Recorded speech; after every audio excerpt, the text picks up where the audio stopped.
ഹരേ രാമ രാമ രാമ ഹരേ ഹരേ, ഹരേ കൃഷ്ണ കൃഷ്ണ കൃഷ്ണ ഹരേ ഹരേ. കൂജന്തം രാമ രാമേതി മധുരം മധുരാക്ഷരം ആരുഹ്യ കവിതാശാഖാം വന്ദേ വാൽമീകി കോകിലം. രാമായ രാമഭദ്രായ രാമചന്ദ്രായ വേധസേ രഘുനാഥായ നാഥായ സീതായ പതയേ നമഃ. എല്ലാവർക്കും നമസ്കാരം.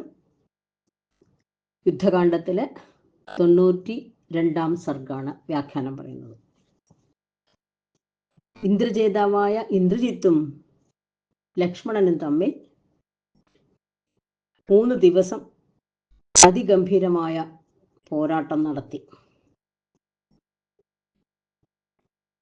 പരസ്പരം വിജയിക്കാൻ ആഗ്രഹിക്കുന്ന ആ നരരാക്ഷസ സിംഹങ്ങൾ തമ്മിൽ ഏറ്റുമുട്ടിയ യുദ്ധം അതിഭീകരമായി തീർന്നു. രണ്ടുപേരും ബലസമ്പന്നന്മാർ, തുല്യബലമാണ്. രണ്ടുപേരും വിക്രമശാലികൾ, രണ്ടുപേരും വീരപരാക്രമികൾ, സർവശസ്ത്രാസ്ത്ര കോവിദർ. രണ്ടുപേരും തളരാതെ ഉത്സാഹത്തോടെ 3 ദിവസങ്ങൾ രാവും പകലും അടരാടി. പരസ്പരം പ്രഹരിച്ചുകൊണ്ട് അങ്ങുമിങ്ങും സഞ്ചരിക്കുന്ന വാനരന്മാരും രാക്ഷസന്മാരും തങ്ങളുടെ യജമാനനെ വിട്ടകലാതെ തന്നെ നിന്നു. അതായത് അവരവരുടെ കൂടെ ഒത്തുനിന്നു. വാനരന്മാരെല്ലാവരും ലക്ഷ്മണന്റെ കൂടെയും അതേമാതിരി രാക്ഷസന്മാരെല്ലാം ആ ഇന്ദ്രജിത്തിൻ്റെയും കൂടെ നിന്നുകൊണ്ടിരുന്നു. ഗംഭീരമായിട്ട് പോരാട്ടം നടക്കുകയാണ്. വിഭീഷണനും ലക്ഷ്മണനെ സഹായിക്കാൻ അവിടെ എത്തി. ആ നര രാക്ഷസന്മാർ, അതായത് ലക്ഷ്മണനും ഇന്ദ്രജിത്തും പലതരത്തിലുള്ള അസ്ത്രങ്ങൾ അയച്ച് ഘോരമായ യുദ്ധം നടത്തി. അവരുടെ ആയിരക്കണക്കിന് അസ്ത്രങ്ങൾ മൂർച്ചയുള്ള ആയുധങ്ങളോട് ഏറ്റുമുട്ടി. ചിലതൊക്കെ ഒടിഞ്ഞുപോയി, ചിലത് മുറിച്ചോ, ചിലത് ഒടിച്ചോ, അങ്ങനെ പലതരത്തിലുള്ള അസ്ത്രങ്ങൾ അയച്ചുകൊണ്ടേയിരുന്നു. ആ മഹാത്മാക്കളുടെ മുറിവേറ്റ ശരീരങ്ങൾ പൂത്തു നിൽക്കുന്ന മുരുക്കും ഇലവും പോലെ ശോഭിച്ചു. മുറിവിൽ നിന്ന് ചോര ഒലിക്കുന്ന കണ്ടു കഴിഞ്ഞാൽ മുരുക്ക് പൂത്തു നിൽക്കുന്ന പോലെ തോന്നും. ചുമന്ന പൂക്കളുള്ള മുരുക്കിന്റെ പൂവ് പോലെ അങ്ങനെ ശോഭിച്ചു എന്ന് ഉപമ പറയാണ്. പോരിൽ ലക്ഷ്മണൻ രാവണിയെയും രാവണി ലക്ഷ്മണനെയും പരസ്പരം പ്രഹരിച്ചു. ഇന്ദ്രജിത്ത് ആഗ്നേയാസ്ത്രം തൊടുത്തപ്പോൾ ലക്ഷ്മണൻ അതിനെ സൗരാസ്ത്രം കൊണ്ട് തടുത്തു. അവൻ ആസുരാസ്ത്രം അയച്ചപ്പോൾ ലക്ഷ്മണൻ മാഹേശ്വരാസ്ത്രം കൊണ്ട് തടുത്തു. അങ്ങനെ പലതരം അസ്ത്രങ്ങളും അയച്ചവര് അങ്ങോട്ടും ഇങ്ങോട്ടും യുദ്ധം ഗംഭീരമായി നടത്തി. അതിഭയങ്കരവും അത്ഭുതകരവുമായ യുദ്ധം നടക്കവേ ആകാശചാരികളായ ഭൂതഗണങ്ങൾ ലക്ഷ്മണനെ ചുറ്റി നിന്നു. ഋഷികളും ദേവന്മാരും പിതൃക്കളും ഗന്ധർവന്മാരുമൊക്കെ ഇന്ദ്രനെ മുൻനിർത്തിക്കൊണ്ട് ലക്ഷ്മണനെ രക്ഷിച്ചു. അപ്പോൾ ലക്ഷ്മണൻ പണ്ട് ദേവാസുര യുദ്ധത്തിൽ ഇന്ദ്രൻ ദാനവന്മാരെ ജയിക്കാൻ ഉപയോഗിച്ച ശ്രേഷ്ഠമായ ഐന്ദ്രാസ്ത്രത്തെ ആ ഇന്ദ്രജിത്തിന്റെ നേരെ തൊടുത്തു. ദശരഥപുത്രനായ രാമൻ ധർമാത്മാവും സത്യസന്ധനും പുരുഷാഗ്രേസരനുമാണെങ്കിൽ ശരമേ, നീ രാവണിയെ വധിച്ചാലും എന്ന് ഉരുവിട്ടുകൊണ്ടാണ് ആ ലക്ഷ്മണൻ അസ്ത്രത്തെ അയച്ചത്. ആ ബാണം കുണ്ടലവും ശിരോകവചവും അണിഞ്ഞ ഇന്ദ്രജിത്തിന്റെ ശിരസിനെ ശരീരത്തിൽ നിന്ന് ഛേദിച്ച് ഭൂമിയിൽ വീഴ്ത്തി. ആ അസ്ത്രം ഇന്ദ്രജിത്തിന്റെ ശിരസ്സറുത്ത് വീഴ്ത്തി ഭൂമിയിൽ. അത് കണ്ട് വിഭീഷണനോടുകൂടിയ വാനരന്മാരെല്ലാവരും ആഹ്ലാദത്തോടെ ആർത്തു വിളിച്ചു. വാനിലും ദേവന്മാരുടെയും ഋഷിമാരുടെയും ഒക്കെ ഉത്സാഹമായിട്ടുള്ള ആരവം ഉയർന്നു കേട്ടു. ദേവന്മാരോടൊപ്പം ഇന്ദ്രനും അത്യധികം ആനന്ദിച്ചു. ആകാശത്തിൽ ദേവന്മാരുടെ ദുന്ദുഭിനാദം കേൾക്കാറായി. ഗന്ധർവന്മാർ അപ്സരസ്സുകളോടൊത്ത് നൃത്തം വെച്ചു. വാനിൽ നിന്ന് പുഷ്പവൃഷ്ടിയുണ്ടായി. അത് കണ്ട് എല്ലാവരും ആശ്ചര്യപ്പെട്ടു. നിഷ്ഠുരനായ രാക്ഷസനെ വധിച്ച ലക്ഷ്മണനെ ദേവന്മാർ പാടിപ്പുകഴ്ത്തി. അതുപോലെ വിഭീഷണനും ഹനുമാൻ തുടങ്ങിയ വാനര ശ്രേഷ്ഠന്മാരുമെല്ലാം വിജയം നേടിയ ലക്ഷ്മണനെ അഭിനന്ദിച്ചു, വാഴ്ത്തി സ്തുതിച്ചു. വാനരന്മാർ വാലിട്ടടിച്ചും കൈകൾ കൊട്ടിയും ആഹ്ലാദം പ്രകടിപ്പിച്ച് ആ ലക്ഷ്മണന് ജയാരവം മുഴക്കി. ഇന്ദ്രജിത്തിനെ പോരിൽ ജയിച്ച ലക്ഷ്മണൻ അത്യധികം സന്തോഷം പൂണ്ടു. ശുഭലക്ഷ്മണനായ ലക്ഷ്മണൻ നിളം വാർന്ന ശരീരത്തോടെ പോരിൽ ഇന്ദ്രജേതാവായ അവനെ വധിച്ച് സന്തോഷം പൂണ്ടു. പിന്നീട് വീര്യവാനും അതിതേജസ്വിയുമായ ലക്ഷ്മണൻ ജാമ്പവാനെയും ഹനുമാനെയും സർവ വാനരന്മാരെയും കൂട്ടിക്കൊണ്ട് രാമ സുഗ്രീവ സന്നിധിയിലേക്ക് അതിവേഗം വന്നെത്തി. വിഭീഷണനെയും ഹനുമാനെയും പിടിച്ചുകൊണ്ട് ലക്ഷ്മണൻ രാമന്റെ അടുത്ത് ചെന്നു. രാമന്റെ അടുത്ത് ചെന്ന് അഭിവാദ്യം ചെയ്ത ശേഷം സൗമിത്രി ഇന്ദ്രന്റെ അടുത്ത് ഉപേന്ദ്രൻ എന്ന വിഷ്ണുവിനെ പോലെ ജ്യേഷ്ഠന്റെ അടുത്ത് നിന്നു. ആ വീരൻ മഹാത്മാവായ രാമനോട് ഘോരമായ ഇന്ദ്രജിത്തിന്റെ വധത്തെക്കുറിച്ച് അസ്പഷ്ടമായി അറിയിച്ചു.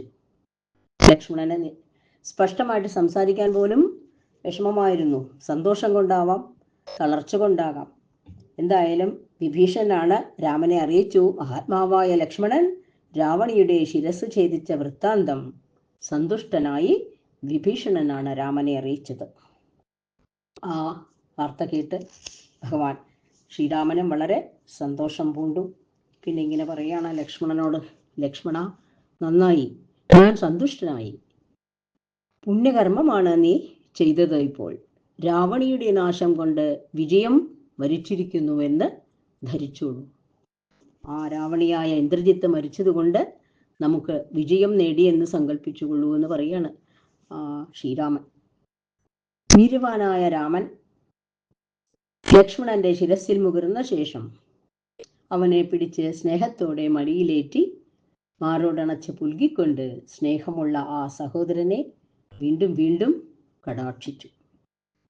അമ്പുകൊണ്ട് മുറിവേറ്റ് നിശ്വസിക്കുന്ന ലക്ഷ്മണനെ നോക്കി രാഘവൻ ദുഃഖസന്തപ്തനായി ദീർഘനിശ്വാസം പൊഴിച്ചു.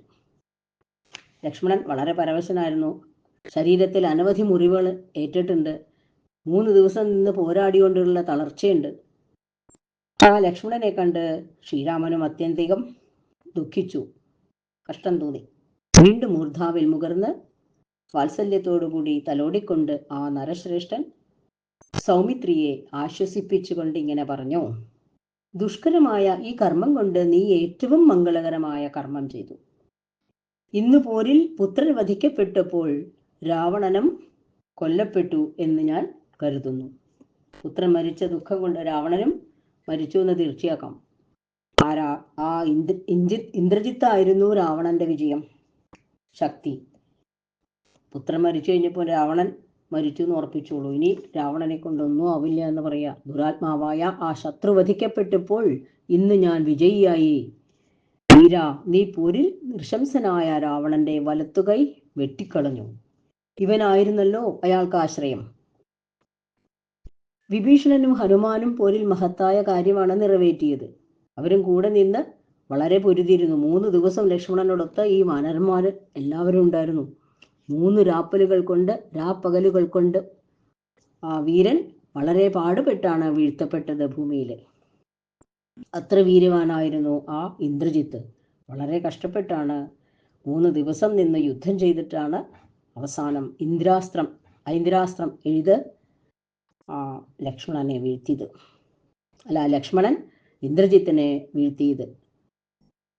പുത്രൻ കൊല്ലപ്പെട്ടത് കേട്ടപ്പോൾ പെരുമ്പടയോടെ രാവണൻ പുറപ്പെടും. ഇനി യുദ്ധത്തിന് പുറപ്പെടും. പുത്രവധത്തിൽ സന്തപ്തനായി എത്തുന്ന ദുർജയനായ രാക്ഷസാധിപനെ ഞാൻ വലിയ സൈന്യത്തോടൊത്ത് ചെന്ന് വധിക്കുന്നുണ്ട് എന്നെല്ലാം ആ ശ്രീരാമൻ ലക്ഷ്മണനെ അറിയിച്ചു. ലക്ഷ്മണനോട് പറയാണ്, ചെയ്തത് വലിയ കാര്യമായി അഭിനന്ദിച്ചുകൊണ്ട് പറയാണ്, ലക്ഷ്മണ, നാഥനായ നീ ഇന്ദ്രജിത്തിനെ വധിച്ചപ്പോൾ ഇന്നെനിക്ക് സീതയും ഭൂമിയും ദുഷ്പ്രാപയല്ലാതായി.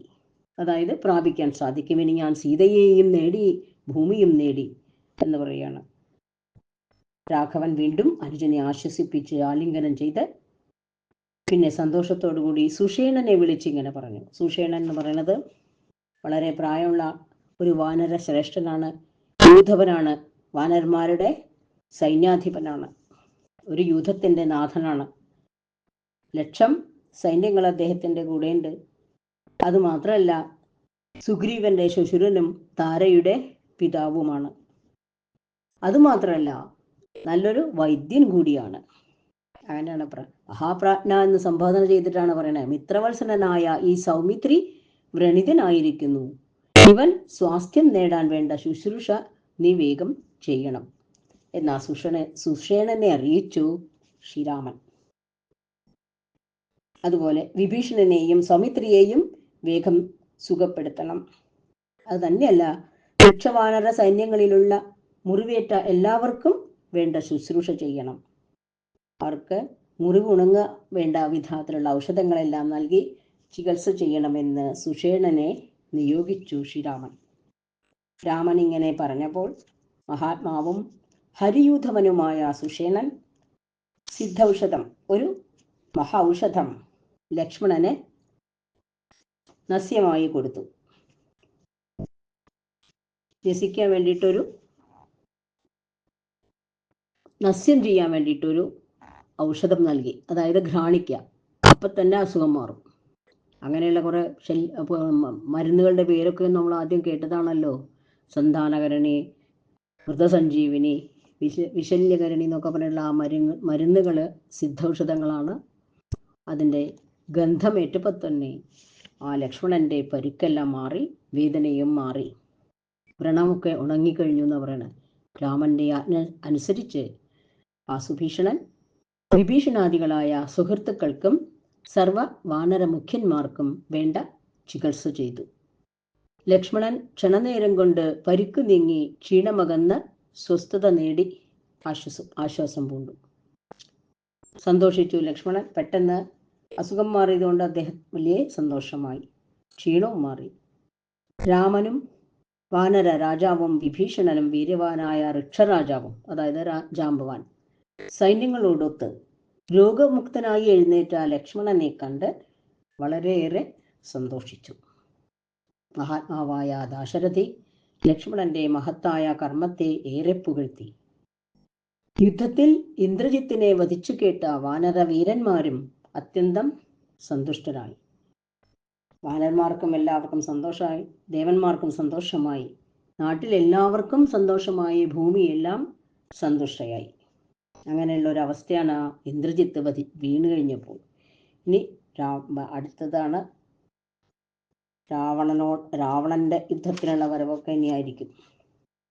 ഹരേ രാമ രാമ രാമ ഹരേ ഹരേ, ഹരേ കൃഷ്ണ കൃഷ്ണ കൃഷ്ണ ഹരേ ഹരേ.